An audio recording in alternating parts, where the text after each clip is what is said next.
On the next edition of Health Watch, I'm joined by some good friends of mine. This should be very interesting. Stay tuned for Health Watch.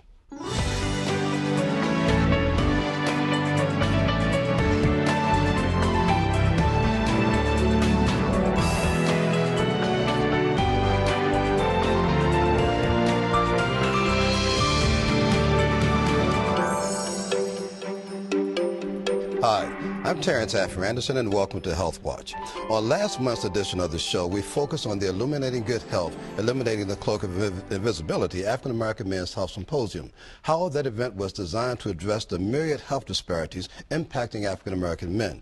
But health disparities, of course, do not impact African American men alone. Their impact on the African American community at large is pervasive. In fact, the Office of Minority Health of the U.S. Department of Health and Human Services calls the presence of some diseases in the African American community an epidemic. So some friends and I decided to take action. We produced 3 short films to dramatize how health disparities can have a devastating impact in the black community. There are many such disparities, but the topics you will see today are HIV infection, prostate cancer, and cardiovascular disease. But first, let me introduce some of these actors. They're good friends of mine, and not all of them could join us today. One is in New York pursuing her dreams, and another is visiting Washington, D.C. doing the same. But one more just this morning was cast in Law and Order. I'm very proud of these students. But we do have most of them. We have several of them here this morning. Please welcome actors Christine Delk and Carmen Magnus, along with actor videographer Michael Amell. Of course, Michael is a well-known actor locally and has been a very good friend for many, many years. Welcome to Health Watch, guys. Thank you. Thank you very much. Now, we're going to get to the first video in just a few seconds, but I wanted to welcome you again and just have you tell a little bit about yourself. Christine and Carmen, you're both from New York, right? That's Yes, correct. that's right. All right, and you took the TerraVision Total Theater Experience Acting Workshop. Yes. Yes. And this was like the first project for, I guess the first video project for you. Yes. Yeah. How about yourself, Christine?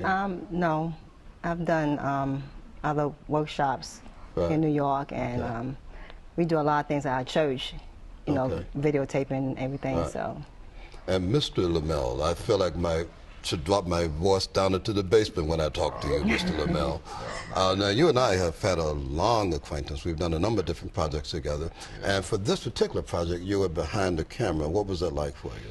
It was very good and different with our relationship because many people know us to be on stage together. And we're going to do that pretty soon. We are, within a couple of weeks, and or either one of us directing the other. Right. But primarily it's been with stage, and although we've done a few film things together, it was different to have you give me a project and then allow me to be free behind the camera and with the microphone to do things as a producer.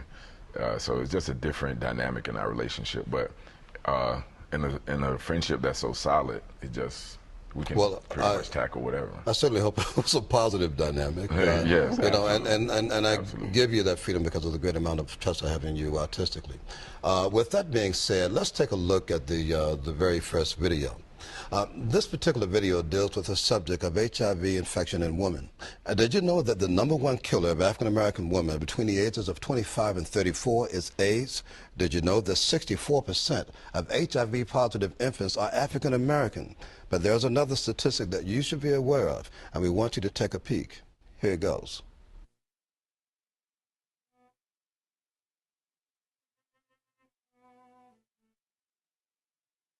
So what do we do now? I don't know, man.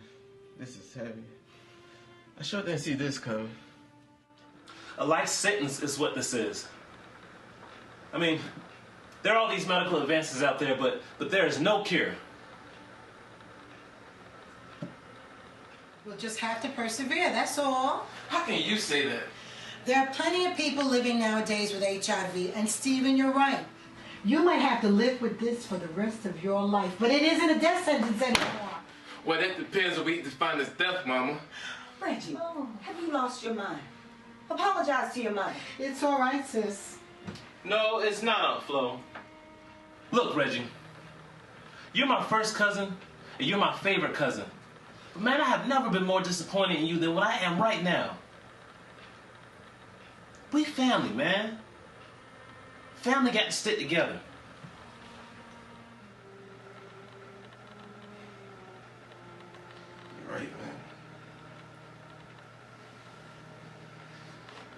Sorry, Mama. But how, Mama?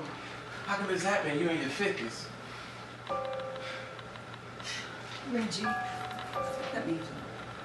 Let me talk. It's okay. Let me talk. It'll be okay. It'll be okay. Reggie, baby, come on. Sit down.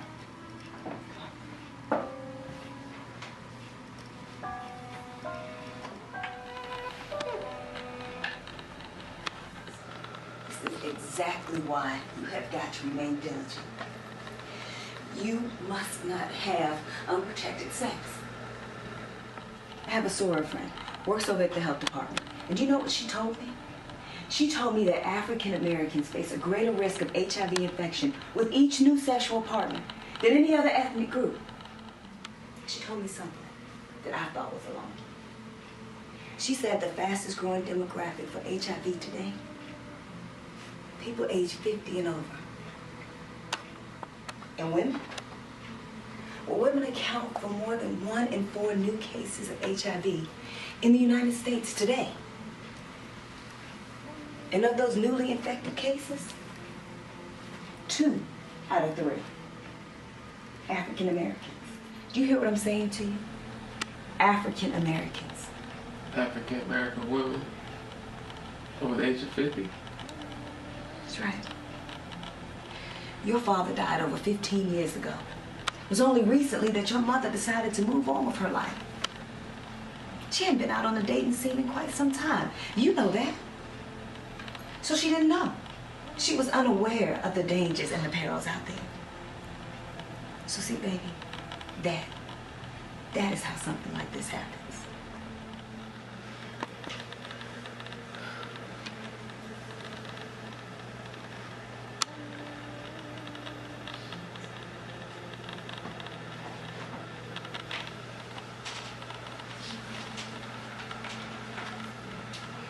Sorry, Mom. So sorry. I'm sorry, Reggie. I'm sorry. I'm sorry I brought this upon our family. No, Mama, listen. We all family. And what you're going through, we all going through. Listen, your little Reggie Veggie got your back, Mama.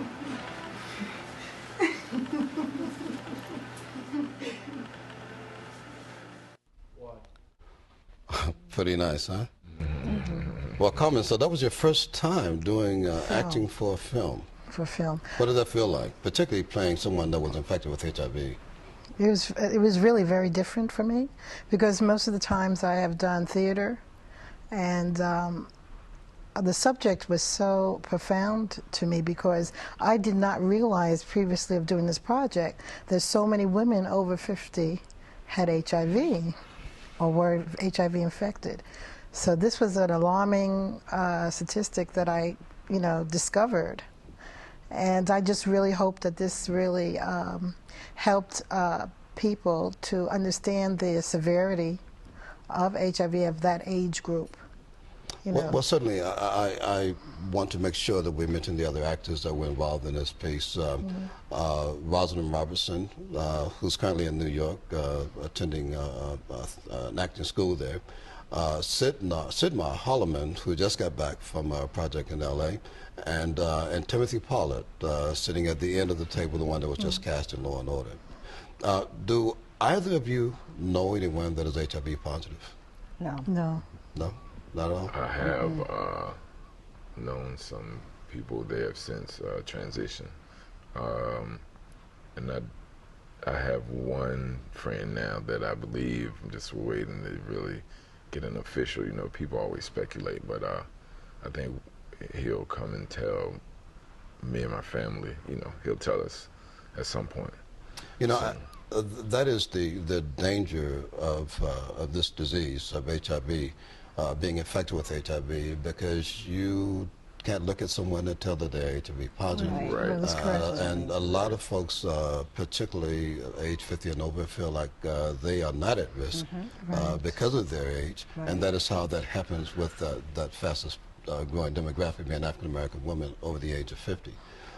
So, you know, the lack of symptoms and the lack of knowledge is what leads so desperately to the situation that we're facing now. And there's still people who think that it's a homosexual disease, when it's so in fact not. And primarily heterosexual women are getting it because people are being too cavalier in their escapades to be tactful. Right, and another indication of that is 64% of the infants that are HIV positive are African American. All right, let's move on and take a look now at the second video. In just one moment, we're going to take a look at another video. This particular video deals with African American men and prostate cancer. African American men in Hampton Roads, Virginia, have the highest incidence of prostate cancer and prostate cancer deaths nationwide. Some people say worldwide. In fact, the prostate cancer rate in black men is 60% higher than that in white men. The prostate cancer death rate among African Americans is more than twice as high as any other racial or ethnic group. Let's take a look at a man who was just recently diagnosed. Let's roll the video.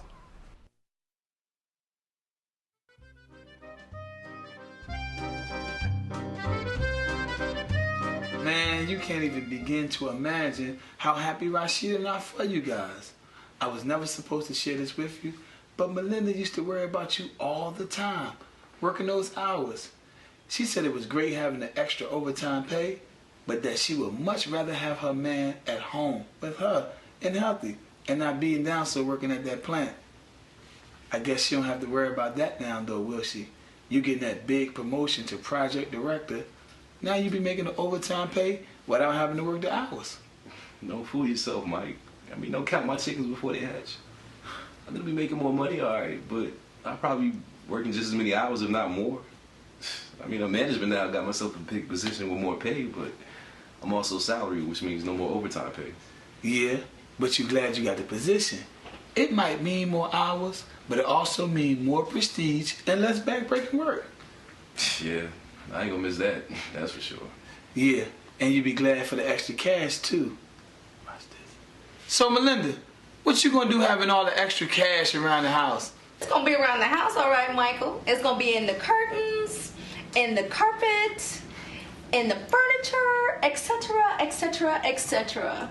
Why else do you think Rashid and I are looking at these decorating magazines? And she might even let Bill put a new car in a new driveway. Everybody wants to count my chickens before they hatch. You got that right. I just want you to let me help you count them. That's all. Come on. You can tell her, brother. How much of a pay raise did you get with that promotion? Come on, man. That's personal. You're forgetting who you're talking to, aren't you? This is Mike Rawlins, your best friend since the first grade. That's almost 40 years, man. Who I'm gonna tell? It's just gonna be between you, me, God, and that fence post out there. Well, you could tell Melinda. I'll let you tell her, I guess. Well, thank you, Michael Rawlins. Okay, well, it's more than a 1% raise and less than 100. Melinda Rockford, how much of a pay raise did your husband get with that big promotion? Michael! I'm afraid you're gonna have to ask my new project director that. I ain't playing. How much? 25%. What? Did you say 25%? Yeah. 25%? Man, I'll be jumping all over the place. What's wrong with you? Any other time you be jumping over the moon. I know something's wrong. Talk to me, man. Just so happens I got some other news today, Mike. And? I had a DRE, a digital rectal exam, a couple of months ago.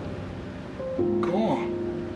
My doctor didn't like what was going on, so he decided to do a PSA, a prostate-specific antigen test.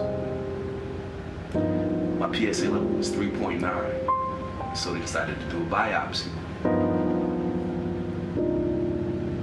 I have prostate cancer, Mike. Prostate cancer. You guys doing all right over there?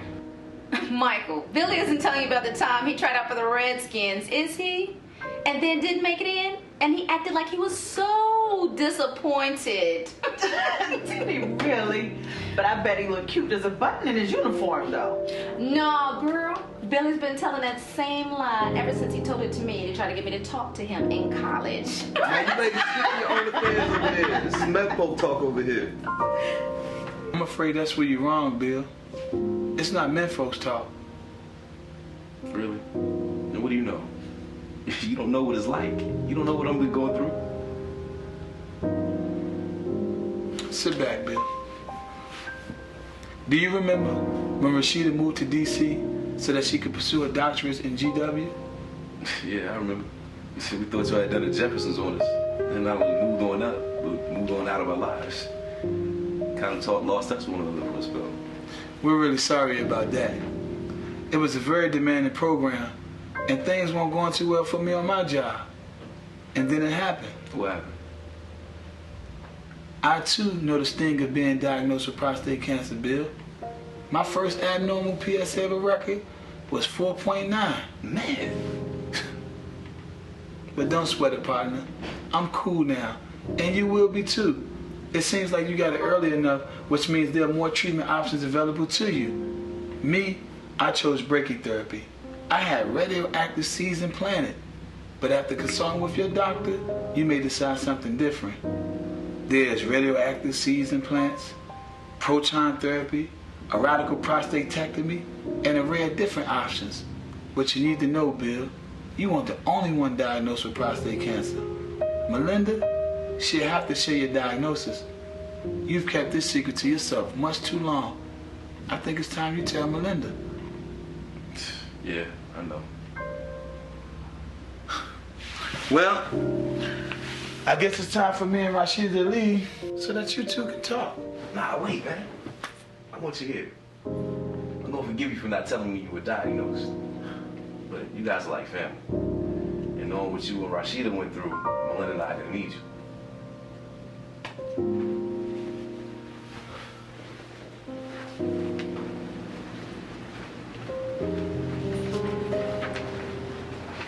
Melinda, baby, can I talk to you for a second? I have something to tell you.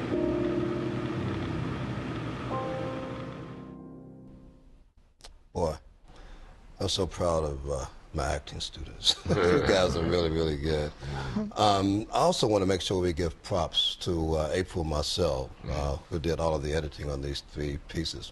And the folks that you saw in the video, none of them were able to make it today, but Kareem Corpening, Johnny Jackson, Sarita Scott, and Jackie McDowell. They all just did a fantastic job. Now, I asked about HIV earlier, and because HIV doesn't exhibit any symptoms, I'd wager that there are probably people that you do, in fact, know that are HIV positive, but hasn't necessarily revealed their status. And again, that is one of the ways the disease spreads. In fact, that is a disease that the Office of Minority Health of U.S. Department of Health and Human Services defines as a certified epidemic in the African American community. Another thing that we're facing like that, of course, is prostate cancer. As we led to this particular piece, we spoke about the incidence of prostate cancer in Hampton Roads. So let me ask this. Any of you, either of you, I know it's just the 3 of you here, are either of you aware of anyone that has had prostate cancer? My uncle had prostate cancer. He died from prostate cancer. He died from prostate cancer. Yes, but this was in the early '90s. I don't think that he really went to the doctor like he was supposed to. That's the big problem. You know, even though he was in the Navy, and I'm sure they had to have a yearly exam, but unfortunately he retired. Fortunately he retired, but unfortunately this happened right after he retired. So I really didn't understand. And another thing, it was very hush-hush. My aunt did not tell anyone in the family that he was dying from cancer. They would say, oh, he's just losing weight, you know, that's about it, you know. But eventually he did succumb to it, you know. Yeah, and, you know, my audience, my viewers have heard me say on several occasions that I was diagnosed myself with prostate cancer. But and I'm an advocate for prostate cancer awareness. And one of our principal messages we want to deliver is that no one has to die from prostate cancer. Early detection is critical. It is absolutely critical, particularly in the African American community. I have a friend whose father had prostate cancer, his grandfather and his uncle. He was diagnosed at the age of 38. You know, we suggest that men begin testing at the age of 40, the PSA and the digital rectal exam, something that most men don't like to do. But I always tell them that the digital rectal exam is not fun for the doctor as well. But we tell folks to start getting tested at the age of 40. But for African American men, we suggest that you should begin testing at around the age of 35. Excuse me, the event that you had this weekend was amazing. I just need to note that. Thank you, Mike. I was, in fact, the master of ceremonies, but it was a stellar job that you put on almost single-handedly, but you know, with the help of the health department and everyone involved, national speakers. We had a lot of men come out, and I'm proud to say I got my prostate exam done. While there. That's why we do it. Digital rectal and PSA. So, and yeah, it was. I'm glad that I did. I don't know that I like him saying that it felt all good. He was just joking, guys. He's just joking. Right. He said I was in good health. That was it. That's one of the reasons why a lot of men don't like to have that exam. But again, it is no fun for the doctor. They do it to take a completely clinical perspective. Yes, we need to get to this final video so we can talk a little bit more. Hopefully have an opportunity to talk a little bit more afterwards. We're going to take now a look at the last and final video. And for this one, we're going to talk some affairs of the heart. African Americans are 29% more likely to die from cardiovascular disease than whites. Around 40% of African American men have some form of heart disease. And check this out. Heart disease is the #1 killer of women. I think it's time that we take a peek at that video. Let's go to the tape. How does this always happen? We're both working full-time and part-time jobs and seem to never make ends meet. Relax, Sheila. We're beginning to see the light at the end of the tunnel. Now, we've been sticking to our budget. It's been tight, of course, but we just weren't prepared to change the transmission in the van last December. Something's always happening. We're never gonna get from under. And why is it so hot in here? Oh, I forgot. We're trying to be conservative. Can't turn the air conditioner on until it's 100 degrees outside. The air conditioning is on. Sheila, what's the matter? You having one of those personal summers? You know, it's a little bit too early for that, don't you think? Ha ha ha. Very funny. You know, men have menopause too, you know? It seems to me they call it men-o-pause for a reason. But I assure you, when it happens, you will know. Well, I'll be waiting for that, just like I'm waiting for the next hurricane. Wow, baby, look at you. Sylvia. Sylvia, could you bring your mother a glass of water, please? Give me a second. I'm just putting the last bit of seasoning on my salmon. I can get my own water. Sylvia, continue on what you're doing, sweetie. I can get my own. Oh, baby, come on, have a seat. Come on, sit down. Are you okay? I'm fine. I just got a little dizzy, that's all. What's wrong with your arm? Why are you rubbing your arm, Sheila? It's cramping me. It just hurts. These bills have me stressed out all kind of ways. My back is even hurting. Can you rub my back? No problem, baby. David, not there. Down in the center of my back. Okay, all right, baby. I've never seen you like this. Aren't you guys the impatient ones? You know that my cooking is an art form and good art takes time. Girl, I know my sister don't have you in here cooking again. Don't get jealous just because everybody can't master the culinary arts. Oh, whatever. Sheila, you okay? I'm fine, sweetie. Just a little stressed out, that's all. A little stressed? You're sweating like you just ran a marathon and you were dizzy just a second ago.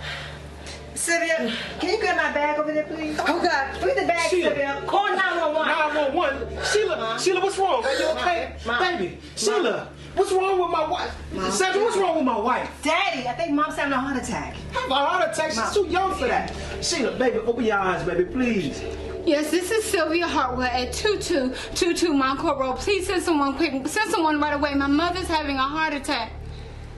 My mother's having a heart attack. The actors that you just saw were the woman to my right, Christine Delk, along with Belinda Hopper, the woman having the heart attack, Peggy Wiggins and Armand Clemens. They all did a fantastic job in delivering that message about heart attacks. And guys, we are going to run out of time here pretty quickly. I just wanted to give you an opportunity to say anything else that you'd like to say about having worked on this project and increasing awareness of these important issues in the African American community.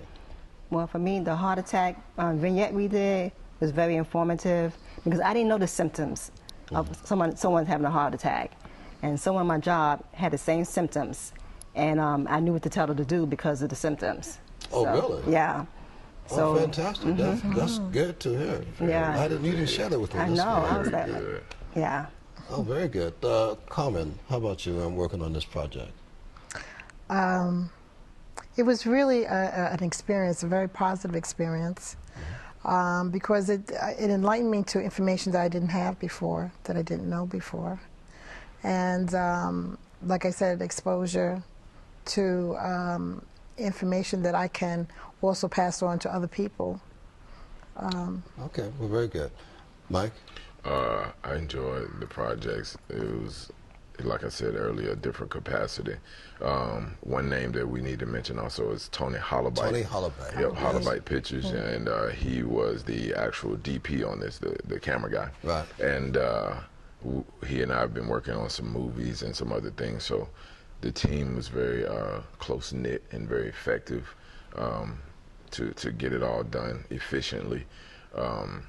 And to be able to call people like your acting students, you know, to all come together for one vision and to get a project done and just take a single interest in it is always good for me. Well, I appreciate that, and I thank you so very much for including Tony. Guys, again, thank you for joining us today. And we want to thank you for joining us for this very special edition of Health Watch. Remember, you can watch this and previous editions of Health Watch online at www.norfolk.gov. Please tell a friend. If you'd like to drop me a line, you can email me at terrence.affer-anderson@vdh.virginia.gov. Please also feel free to call me at 757-683-8863. For the Norfolk Department of Public Health, I'm Terrence Affer Anderson, and this has been Health Watch.